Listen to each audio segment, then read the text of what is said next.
આશા workers બહેનોએ જણાવ્યું હતું કે તેઓએ PMMVI યોજના અંતર્ગત કરેલા કામોનું મહેનતાણું હજી સુધી મળ્યું નથી. આ યોજના હેઠળ દરેક ફોર્મ દીઠ 150 ચૂકવવામાં આવે છે, જે લાંબા સમયથી બાકી છે. આર્થિક રીતે નબળા વર્ગમાંથી આવતી બહેનો માટે આ નાની રકમ પણ ખૂબ મહત્વની છે અને તેના અભાવે તેમને ઘણી મુશ્કેલીઓનો સામનો કરવો પડી રહ્યો છે. વધારાની કામગીરીનું કોઈ મહેનતાણું મળતું નથી. વેતનની સમસ્યાની સાથે સાથે આશા વર્કર્સને અનેક વધારાની કામગીરી પણ સોંપવામાં આવી રહી છે, જેના માટે તેમને કોઈ મહેનતાણું મળતું નથી.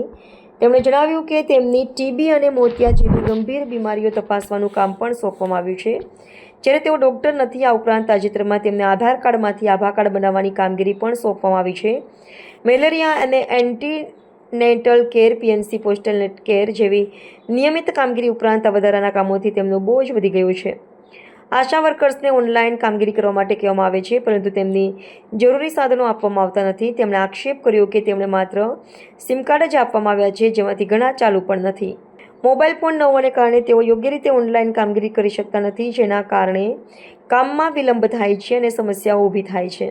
વિરોધ કરી રહેલી આશા વર્કર્સ બહેનોએ સુરત મહાનગરપાલિકાના આરોગ્ય અધિકારીને મળીને રજૂઆત કરી હતી કે તેમણે માંગણી કરી છે કે તેમના બાકી રહેલા વેતનનું તાત્કાલિક ચૂકવણું કરવામાં આવે, કામના બોજાને ઓછો કરવામાં આવે અને તેમને પગાર વધારો આપવામાં આવે અથવા તો તેમને કાયમી કર્મચારી તરીકે ગણવામાં આવે. આગામી સમયમાં આંદોલન ઉગ્ર બનવાની ચીમકી પણ તેમણે ઉચ્ચારી છે.